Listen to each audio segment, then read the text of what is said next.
ಕೋಟಿ 85 ಲಕ್ಷದ 3,600 ರೂಪಾಯಿ ನಮ್ಮ ಕೇಂದ್ರ ಬ್ಯಾಂಕ್ ಶಾಂಕ್ಷನ್ ಮಾಡಿದ್ದಾರೆ. ಈ ಶಾಂಕ್ಷನ್ ಮಾಡಿರೋದ್ರಿಂದ ತಾವುಗಳೆಲ್ಲರೂ ಏನೇನು ರೆಕಾರ್ಡ್ಗಳು ಕೊಡ್ಬೇಕಂತ ಅಂದ್ಬಿಟ್ಟು ನಮ್ಮ ಇಲ್ಲಿ ನೋಡಿದಾಗ ಆ ರೆಕಾರ್ಡ್ಗಳನ್ನೆಲ್ಲ ಒದಗಿಸಿ ತಾವೆಲ್ಲರೂ ಸಾಲ ತಗೋಬೇಕು. ಮತ್ತು ಸಾಲ ತಗೊಂಡು ಸಾಲದ ಅವಧಿ ಕರೆಕ್ಟಾಗಿ ಕಟ್ಟಿದ್ರೆ ಪುನಃ ಮುಂದಕ್ಕೆ ಬಡ್ಡಿದ ಸಾಲ ಪುನಃ ಮುಂದಕ್ಕೆ ಕಂಟಿನ್ಯೂ ಆಗ್ತದೆ. ಆ ಕಂಟಿನ್ಯೂ ಅದರ ಒಂದು ಲಾಭವನ್ನು ನಮ್ಮ ಎಲ್ಲ ಜನತೆಯು ಅದನ್ನು ಪಡ್ಕೊಂಡು ಸೊಸೈಟಿಯನ್ನು ಉನ್ನತ ಮಟ್ಟಕ್ಕೆ ತಗೊಂಡೋಗಿ ಒಂದು ಗೌರವಾನ್ವಿತ ಒಂದು ಸೊಸೈಟಿಯಾಗಿ ಉಳಿಸ್ಕೊಳ್ಳೋದು ಬೆಳೆಸ್ಕೊಳ್ಳೋದೆಲ್ಲ ನಿಮ್ಮ ಕೈಲಿ ಇದೆ. ಅದು ನಮ್ಮ ತಾಲೂಕಲ್ಲಿ ಹಾಲಿ ಈ ಸಂಘದ ಒಂದು ಪ್ರಾರಂಭ ಆಗುತ್ತೆ. ಇದು 2ನೇ ವಾರ್ಷಿಕ ಮಹಾಸಭೆ ಆಗಿದೆ ನಮ್ಮ ಗ್ರಾಮದಲ್ಲಿ.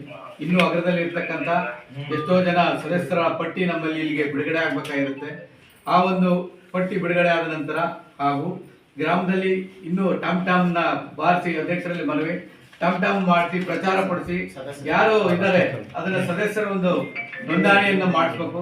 ಹಾಗೆ ಈಗ ನೀವೆಲ್ಲ ಪರ್ಮಿಷನ್ ಕೊಟ್ಟಂಗೆ ಹೊಸಪುರ, ಕೇವಸೂರು ಮತ್ತೆ ಕಟ್ವಾಡಿ ಅಲ್ಲಿರ್ತಕ್ಕಂಥ ರೈತ ಬಂಧುಗಳನ್ನು ಕೂಡ ಈ ಒಂದು ಸಂಘದ ಜೊತೆ ಕೈ ಜೋಡಿಸ್ಕೋಬೇಕು ಅಂತ ಹೇಳ್ತಾ, ಈ ಸಂಘ ಯಾವುದೇ ಒಂದು ಭಿನ್ನಮತ ಇಲ್ಲದೆ ಎಲ್ಲರ ಸಹಕಾರ ಇಲಾಖೆಯ ಹೆಸರೇ ಸಹಕಾರ, ಪ್ರತಿಯೊಬ್ಬರು ಒಗ್ಗೂಡಿದ್ರೆ ಮಾತ್ರ ಇದೊಂದು ನಿರಂತರವಾಗಿ ನಡೀಲಿಕ್ಕೆ ಸಾಧ್ಯ. ಹಾಗಾಗಿ ನಾವು ಗ್ರಾಮದವರಾಗಿದ್ಕೊಂಡು ನಾವು ಕೂಡ ನಿಮ್ಮೆಲ್ಲರ ಜೊತೆ ಕೈ ಜೋಡಿಸ್ತೀವಿ. ನಮ್ಮ ಗ್ರಾಮದಲ್ಲಿ ಹೊಸ ಬಿಲ್ಡಿಂಗ್ ಆಗಬೇಕು, ಮತ್ತೆ ಗೋಡೌನ್ ಆಗಬೇಕು, ಇಲ್ಲಿ ರಸಗೊಬ್ಬರ ಆಗ್ಬೋದು, ಬಿತ್ತನೆ ಬೀಜ ಆಗ್ಬೋದು, ಅದನ್ನ ಈ ಸಂಘದಿಂದ ಹಂಚುವಂತ ದಿಕ್ಕಿನಲ್ಲಿ ಕೆಲಸ ಮಾಡಬೇಕು.